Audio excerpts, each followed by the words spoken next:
আজকে চলে আসলাম সবার পছন্দের একটা রেসিপি নিয়ে। তো আজকে দেখাবো দেশি মোরগের মাংসের রেসিপি। সাথে আমি কিছু আলু দিব।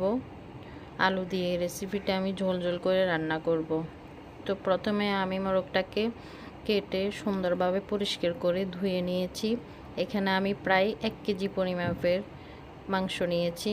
তো সাথে যা যা লাগে পেঁয়াজ, আদা রসুন বাটা, মরিচ কুচি, টমেটো কুচি নিয়েছি। তো সবগুলো উপকরণ এখন আমি অ্যাড করে দিব। এখানে আমি মশলাগুলো অল্প করে দিব, যেহেতু আমি রান্নার সময় আবার দিব। তো প্রথমে আমি অ্যাড করে দিয়েছি অল্প পরিমাপে পেঁয়াজ, অল্প পরিমাপে আদা রসুন বাটা ও পরিমাণ মতো কাঁচামরিচ কুচি। আরও অ্যাড করে দিচ্ছি স্বাদ অনুযায়ী লবণ, হলুদের গুঁড়া, জিরা ধনের গুঁড়া। তো সবগুলো উপকরণ দিয়ে আমি ভালোভাবে মেখে নিব। আপনারা চাইলে লাল মরিচের গুঁড়োটা ব্যবহার করতে পারেন। আমি কাঁচামরিচ দিয়ে রান্নাটা করব, তাই কাঁচামরিচ দিয়েছি।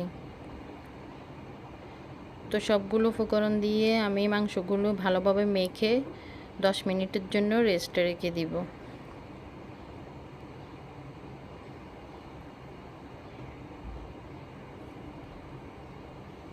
তো এখন আমি চুলে চলে আসছি। চুলে এসে আমি পর্যাপ্ত পরিমাণে রান্নার তেল দিয়ে দিয়েছি। যেহেতু আমি আগে পেঁয়াজ অল্প পরিমাপে দিয়েছি, তাই এখানে আমি আবারও পেঁয়াজ কুচি দিয়েছি এবং আদা রসুন বাটা দিয়ে দিয়েছি। আরও দিয়ে দিচ্ছি টমেটো কুচি,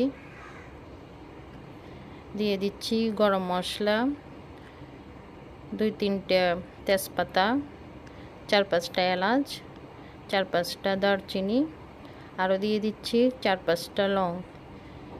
তো সবগুলো উপকরণ দিয়ে আমি একটু নেড়ে দিচ্ছি। তো এই পর্যায়ে আমি ম্যারিনেট করা মাংসগুলো দিয়ে দিচ্ছি। চুলার আঁচ কিন্তু মিডিয়াম হিটেই থাকবে। তো মাংসগুলো দিয়ে আমি একটু নেড়ে দিচ্ছি।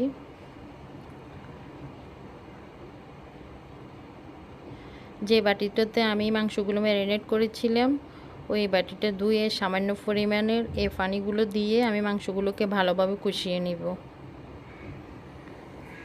দেশি মোরগ সিদ্ধ হতে একটু সময় লাগে, তো এই পানির উপরে আমি কিছুক্ষণ মাংসগুলোকে কষিয়ে নিব।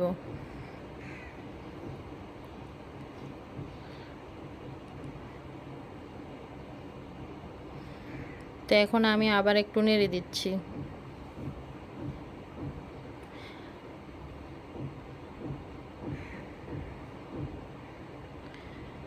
তো এই পর্যায়ে অ্যাড করে দিচ্ছি পরিমাণ মতো পানি। তো পানি দিয়ে আমি আবার একটু নেড়ে দিচ্ছি।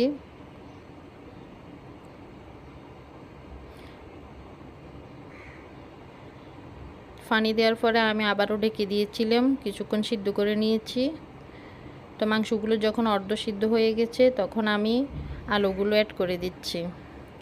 আলু দেওয়ার পরে আমি আবারও পানি দিয়ে দিয়েছি আলুগুলোকে সিদ্ধ করার জন্য। চুলার আঁচ কিন্তু মিডিয়াম হিটেই থাকবে। আমার ভিডিওগুলো যদি ভালো লেগে থাকে তাহলে অবশ্যই লাইক, কমেন্ট, শেয়ার দিবেন। তো আলুগুলো দেওয়ার পরে কিছুক্ষণ সিদ্ধ করে এখন আবারও একটু নেড়ে দিচ্ছি।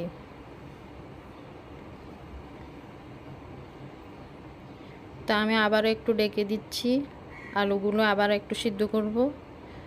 তো এই পর্যায়ে আমার মাংসগুলো হয়ে গেছে।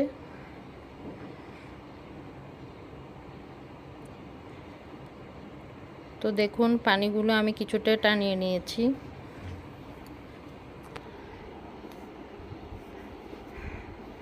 তো দেখুন হয়ে গেছে আমার মোরগ রান্না করা।